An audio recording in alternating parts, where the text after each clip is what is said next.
Good afternoon, everybody. My name is Robert Chote, Chairman of the OBR, and I'd like to welcome you to this briefing on our third and thankfully our final economic and fiscal outlook of this year. I'm going to take you through some of the conclusions of the report, and then we'll be very happy to answer your questions as usual. The slides and my introductory remarks will be available on our website after we finish. Let me just start with the usual housekeeping background. The EFO contains our latest 5-year forecast for the economy and the public finances and an assessment of the government's progress against its fiscal and welfare spending targets. The views expressed are the responsibility of the Budget Responsibility Committee, but we've relied, as always, on the hard work of the OBR's staff and on the help of officials in numerous departments and agencies. As usual, the forecast went through a number of iterations to reflect new judgments, new data and proposed policy measures. We provided the Chancellor with a final pre-scorecard forecast on November the 9th, a little earlier than usual to accommodate the spending review, and then met with him to discuss the forecast and the measures on the 12th. Let me start with a brief overview. The outlook for the economy hasn't changed a great deal since our last forecast in July, but there have been somewhat bigger changes to the outlook for the public finances. First, as we warned might happen back in the summer, the Office for National Statistics has reclassified housing associations as part of the public sector. This will increase net borrowing and net debt back to 2008 when it's implemented in the ONS's outturn data ahead of next year's budget. In this EFO, we've estimated the potential impact of the reclassification in 2014-15 and in each year of our forecast. We've also restated our last forecast from July on the same basis so that you can make a like-for-like comparison between the two. Second, the underlying fiscal position looks somewhat stronger over the medium term than it did in July before you take into account the autumn statement measures. This in part reflects the recent strength of income tax and corporation tax, but it also reflects better modelling of national insurance contributions and a correction to the modelling of VAT deductions. But the improvement gets smaller towards the end of the forecast, in part because weaker earnings growth weakens income tax receipts.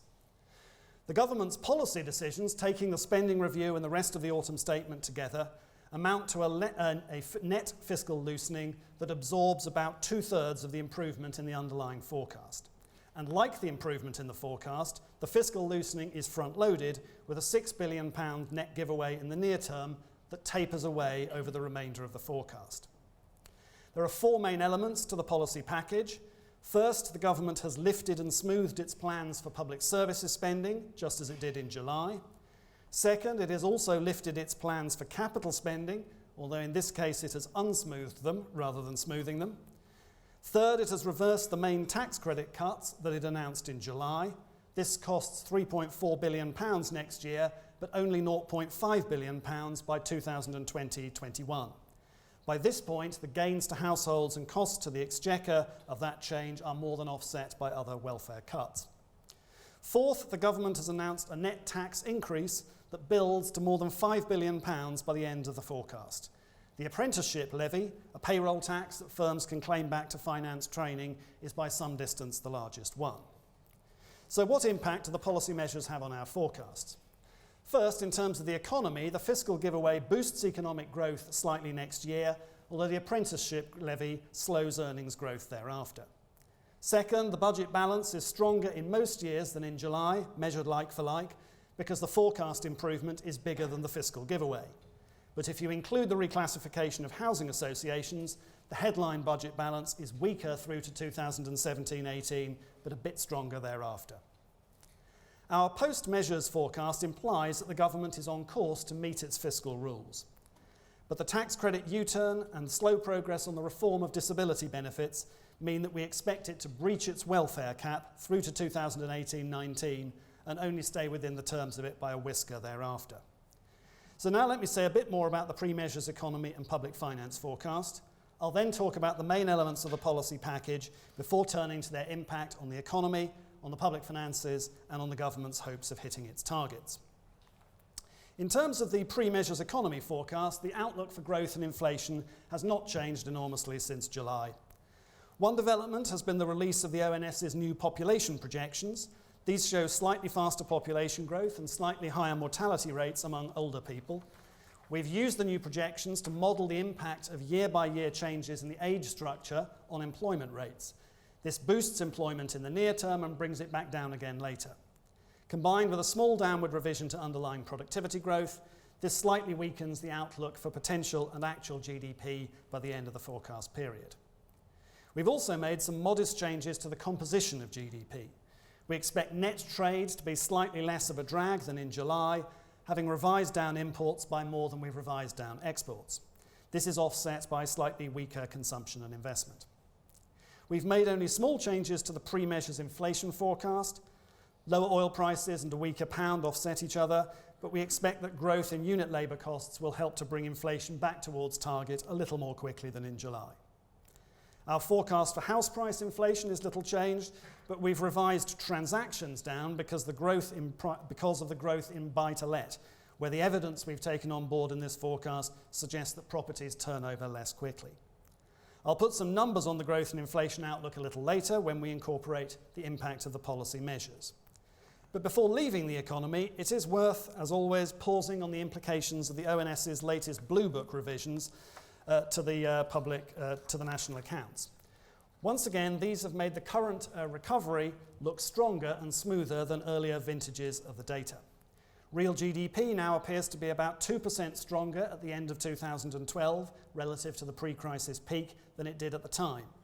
It's striking that the ONS's current estimate of GDP relative to the peak is now closer to our optimistic 2010 forecast than to our pessimistic 2013 one.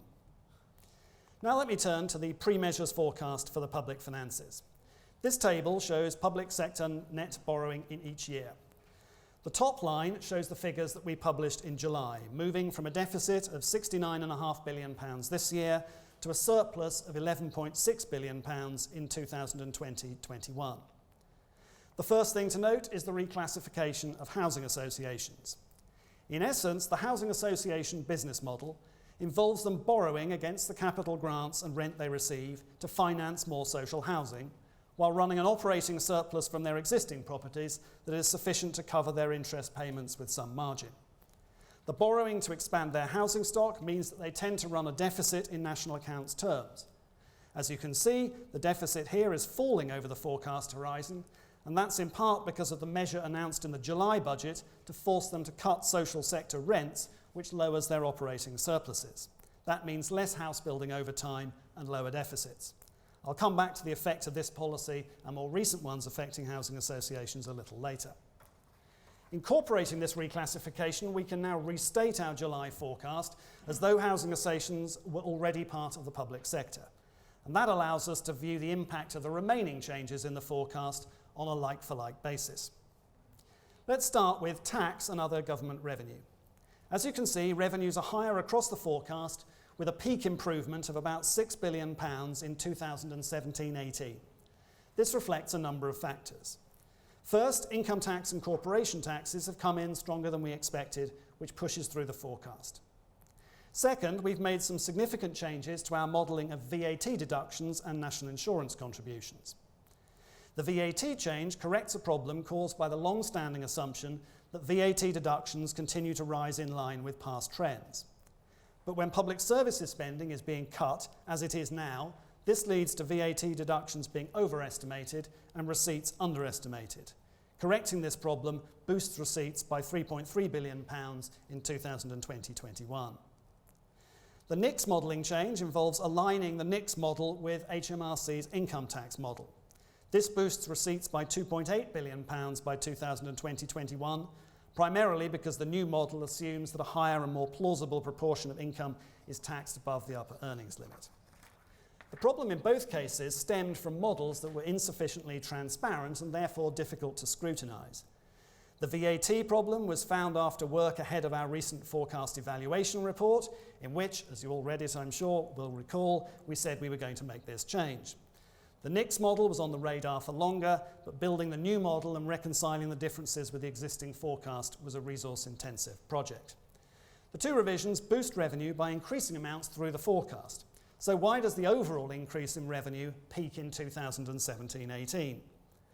One reason is that equity markets have fallen since July, which weakens capital gains tax and inheritance tax receipts by increasing amounts over time. Another is the downward revision to housing transactions that I mentioned a moment ago. Taken together, changes in the property and equity markets reduce receipts by £3.7 billion by 2020-21. Another reason for the peak in decline is that growth in wages and salaries is stronger earlier in the forecast than in July, but then weaker later. Employment growth is boosted early on by higher net migration, but is lower later due to demographic pressures. The changes in the pre-measures spending forecast are rather smaller in aggregate, with spending at most £2.6 billion lower than July in 2018-19. The pre-measures welfare forecast is about £2.4 billion higher by 2020-21, primarily because of the expected cost of disability benefits. New claims for the personal independence payment have been revised up to reflect recent data, and we've also assumed that it will take DWP and its contractors longer to complete the reassessment of disability living allowance claims as people move to PIP. As you can see in this chart, slow progress with disability benefits reform has required us to revise up our spending forecasts on a number of occasions, much as we had to do for the reform of incapacity benefits. So considerable uncertainty remains around this forecast. Local authorities are another source of upward pressure on spending. The latest data suggests that local authorities' self-financed current spending was £1 billion higher last year than we thought, and the increase has continued into 2015-16. We now assume that local authority spending will be £1.3 billion higher this year than we thought, and that councils will add an unusually modest £300 million to their reserves. But these upward pressures are more than offset elsewhere. The biggest offset comes from debt interest spending, which is expected to be £6 billion lower pre-measures by 2021 than we thought in July. This primarily reflects a further fall in market interest rates, plus the Bank of England's recent announcement that it will not start to reverse quantitative easing until there is scope to loosen monetary policy meaningfully. The bank currently interprets this as base rates being back at 2% rather than the 0.75% that we'd assumed in July. This saves money because the government can continue to finance more of its debt at base rate rather than at higher gilt rates for longer. Interestingly, while this change helps reduce net borrowing, it simultaneously pushes up net debt by an overall £13 billion by the end of the forecast. Add the change in receipts to the change in spending, and we have the November pre-measures forecast. As you can see, like for like, there has been an improvement peaking at £8 billion a year in 2017-18 and 18-19, which then roughly halves over the rest of the forecast.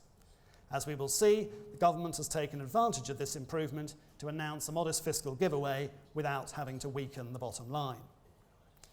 But before leaving the pre-measures forecast, let me say a word about the current year, 2015-16. When the ONS published the October public finance data last Friday, there were predictions that borrowing would overshoot the July forecast by £10 billion this year. That might yet happen, but as you can see, we've actually revised our pre-measures forecast down by £500 million on a like-for-like basis. We expect the deficit to shrink more quickly over the rest of this year than it has done to date, and there are a number of reasons for that. First, policy decisions at previous fiscal events should boost self-assessment receipts in January and February relative to last year. Second, the cost of the stamp duty reforms last December should stop depressing receipts growth from the final quarter. Third, the Treasury announced in-year spending cuts in June, most of which have yet to be delivered. And fourth, our forecast includes a number of receipts that the ONS has not yet incorporated into the outturn data. So now let's look at put the underlying forecast changes alongside the impact of the policy measures. In this chart, the blue bars show the net improvement in the budget balance resulting from the underlying forecast changes that I've just gone through. The yellow bars show the overall impact of the Chancellor's policy measures, a net giveaway of £6.2 billion in each of the next 2 years, falling to a net takeaway of £0.3 billion in 2020-21. Add one to the other, and we see that borrowing is higher like-for-like in 2016-17 because the giveaway in that year, mostly the cost of reversing the July tax credit cuts, is bigger than the underlying forecast improvement. In every other year, the budget balance is stronger even after the policy giveaway than it was in July. Add in the Housing Association reclassification, and the picture is not quite as favourable. The headline balance is weaker over the first half of the forecast and slightly stronger in the second than it was in July. So now let's look in more detail at the components of the policy package and explain the composition of the yellow bars a bit. This chart shows the impact of various elements of the policy package on net borrowing. The biggest is another significant net increase in planned public services spending on top of that announced in July. The spending review has now set out firm plans for current and capital spending for all departments through to 2019-20, plus plans for capital spending for all and public services spending for some departments in 2020-21. Public services spending, known as RDEL spending in the jargon, as it's spending within resource departmental expenditure limits, is £22.9 billion higher over the forecast than was implied by the government's plans in July. This comprises a £26.4 billion increase over the 4 years of full spending review plans, plus a cut of £3.6 billion in 2021, which reduces the sudden kick-up that was penciled in for that year. Plans for capital investment imply £3 billion more spending in each of the next 2 years, but small cuts in the following 2 years, and then a sudden increase of £6.4 billion in 2020-21. The next element is welfare spending, which starts as a giveaway of £3 billion next year, as the main tax credit cuts announced in July are reversed, and ends up as a small takeaway of £0.3 billion in 2020-21. Tax measures on the scorecard reduce borrowing each year, and by £5.3 billion by 2020-21. Measures that the Treasury has chosen not to include on its scorecard modestly reduce borrowing next year and modestly increase it thereafter. This is the result of changes to the grant funding of housing associations, which have knock-on implications for the amounts they're assumed to borrow for house building. The size of this effect, it should be said, is highly uncertain. The government has also announced that it will allow some local authorities to raise council tax faster to meet some of the costs of adult social care and policing. That doesn't affect borrowing. Higher council tax finances higher local authority spending, but it is a policy decision that affects our forecast. And it is also uncertain. The government is not setting higher council tax rates, but rather allowing local authorities to choose to raise them faster if they wish. Add in some small indirect effects and other measures, and we see the pattern that we saw in the chart a moment ago. A £6 billion net loosening in the near term that tapers away over the remainder of the forecast. Let's look at a couple of the components in more detail. First, the plans for public services spending. This chart shows how in July the government lifted and smoothed the path of public services spending that it had inherited from the coalition's March budget, while still leaving in place a sharp rebound in 2021 once the fiscal consolidation was complete. Today's spending review further increases spending over this Parliament and then moderates the increase into 2020-21. As a result, the real cut in public services spending over the coming 5 years now peaks at just over £10 billion in 2019-20, compared to almost £18 billion in July and almost £42 billion a year earlier, back in March. The plans now imply an average real cut of 1.1% a year over this Parliament, down from 1.6% a year over the last. That said, the squeeze varies significantly from department to department, as this chart of spending as a share of GDP shows. Health, defence, education and international development are relatively protected, leaving other departments to shoulder bigger cuts. So public services spending is on much less of a roller coaster than it was in March, and on a less bumpy ride even than in July. Interestingly, the path of capital spending, both in outturn and in the current plans, is a lot less smooth. The 17% real increase currently penciled in for 2020-21 would be larger than that seen under Labour's fiscal stimulus programme during the financial crisis. But it is also sufficient to keep total spending above the level recorded in 2001. Turning briefly to tax measures, the July budget announced a net tax increase rising to £6.5 billion by 2020-21, comprising gross tax increases of £16 billion, partly offset by gross tax cuts of about £9 billion.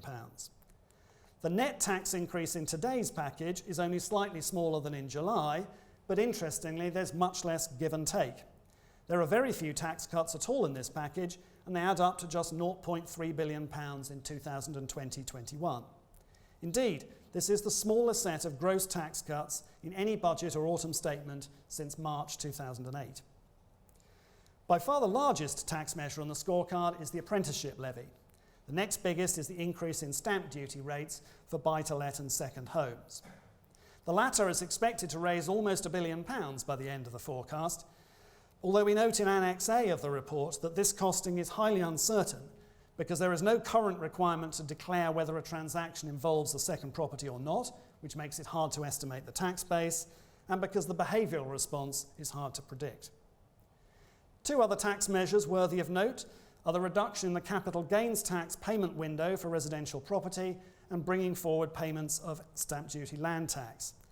Like the corporation tax payment date measure in July, these deliver a one-off boost to receipts that is neither repeated nor reversed in later years. If receipts from these taxes were recorded under accrual accounting, the yield from all of them would to all intents and purposes be zero.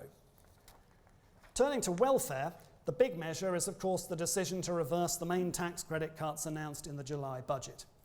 This costs £3.4 billion next year, falling to £0.5 billion in 2020-21, as more of the people who would have been receiving tax credits move on to universal credit. So this decision reverses almost 80% of the July welfare savings next year, but only about 8% of the savings by the last year of the Parliament. By the end of the forecast, the giveaway is also more than offset by other welfare measures, including a new funding mechanism for temporary accommodation and limits on the social sector rate of housing benefit. In earlier years, there are also savings from the government's decision to further delay the rollout of universal credit. Now let me say a little bit more about the measures affecting housing associations, both in this autumn statement and in July. As I've already mentioned, the ONS has now decided to bring housing associations into the public sector, and their business model implies an addition to net borrowing and net debt because they borrow against their grant and rental income to finance new housing. Public sector net worth, a broader measure of the balance sheet, would actually be stronger because it would also include the value of their housing stock. The reclassification story is complicated by the fact that there were significant policy measures affecting housing associations in both July and today. In July, the government forced them to cut social rents by 1% a year for 4 years. This reduced their income, partially offset by requiring them to charge market rents to higher earners. In today's statement, the government has significantly altered the funding of housing associations. Capital grants have been cut in 2016-17 and 17-18 and then raised in later years, especially in 2020-21. The composition has also changed, with less money for the social renting sector and the majority now targeted at supporting shared ownership. Let's look at the potential impact of these changes. Imagine that we reran our July forecast, including housing associations in the public sector, but not including the July budget policy decisions. We would have predicted then that the reclassification would add £4.8 billion to net borrowing in 2020-21 and increase net debt by 3.7% of GDP. We would have expected housing associations to build around 220,000 houses over the 5-year forecast. The July measures reduce housing associations' income and operating surpluses and thus encourage them to build around 80,000 fewer houses over the forecast. This is a lot bigger than the simple assumption we made in July for our economy forecast that residential investment would fall 1-for-1 with lower income, reducing house building by only 14,000. The bigger figure reflects the gearing in the housing association business model, which we're now forecasting explicitly because they're in the public sector. Today's measures push things back in the other direction. Capital grants are higher overall than in July, but with the increase backloaded. Gearing means more borrowing and a larger addition to net debt, but also more house building.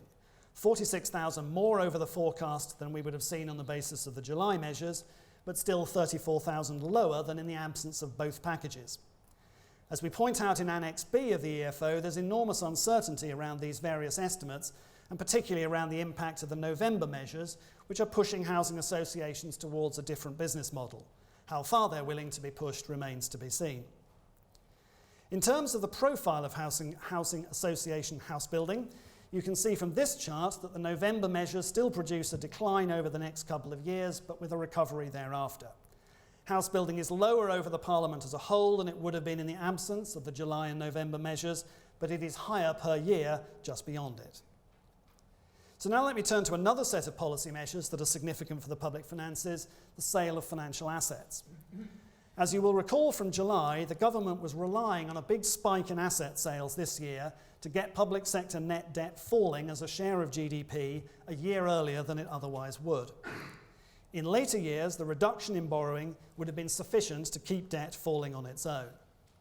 The profile of asset sales has changed somewhat in this forecast thanks to a delay in the sale of the student loan book, lower expected proceeds from Lloyds Bank shares because the share price has fallen and the government wants to give some of the shares away, slightly lower realised proceeds from the sale of Royal Mail shares, and a last-minute decision to sell more RBS shares in 2020-21. Taking all this together, we now expect asset sales worth £30 billion this year, 24 billion of which have already been delivered, a further £41 billion over the rest of the Parliament, plus an additional £8 billion in 2020-21.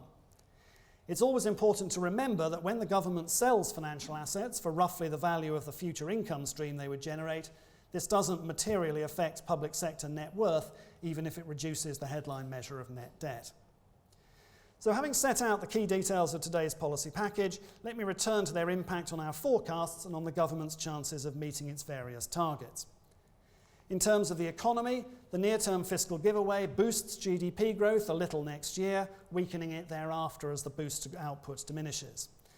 The apprenticeship levy behaves a bit like a payroll tax, so we assume that the costs are passed on into lower profits and primarily lower wages. This reduces earnings growth later in the forecast. Bear in mind that this comes on top of the higher minimum wage and auto-enrolment into pension saving, which also increase business costs. Finally, higher stamp duty for second homes and buy-to-let reduces property transactions, and the various measures on energy and council tax have small effects on different measures of inflation. But in terms of numbers, the big picture is not very different to July. GDP growth is broadly stable at or a little under 2.5% a year. We still expect inflation to kick up over the coming year as favourable base effects drop out. We expect it to rise then slightly more quickly than in July, thanks to greater pressure from unit labour costs. As we've already discussed, the outlook for net borrowing is affected first by the reclassification of housing associations, with only modest changes on a like-for-like basis, as the front-loaded improvement in the underlying forecast is largely offset by a front-loaded fiscal loosening. The deficit has roughly halved since its post-crisis peak, with roughly half the fiscal consolidation still to come. Turning to public sector net debt, the reclassification of housing associations pushes up the level in each year of the forecast, but on a like-for-like basis, net debt is slightly lower as a share of GDP in each year than in July. That's because nominal GDP has been revised higher by the ONS, so a given cash debt corresponds to a lower ratio. The cash value of net debt is actually higher in each year of the forecast than in July, even like-for-like. The changes to net borrowing push debt up a little over the next couple of years, but then down by £8 billion by 2020-21. But this is offset by the Bank of England's decision to delay the reversal of QE, which pushes net debt up by £18 billion by 2020-21. The paths of net borrowing and net debt mean that the government is on course to achieve its fiscal targets. The fiscal mandate requires a budget surplus in 2019-20, and we forecast one of £10 billion. The supplementary target requires the debt to GDP ratio to fall in each year to 2019-20. We forecast that it will achieve this by 0.6% of GDP this year, thanks to the asset sales, rising to 3% of GDP by 2019-20.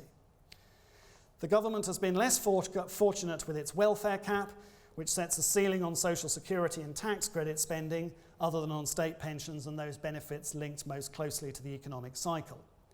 The government set the cap in line with our last forecast for this spending in July, locking in the effect of all the cuts that it announced in the summer budget. It also set a 2% margin that can be used to accommodate forecasting changes, but not policy giveaways. This table shows the welfare cap and the changes in our forecast since July. As I mentioned earlier, we revised up our pre-measures forecast for welfare spending, primarily to reflect slow progress on disability benefit reform.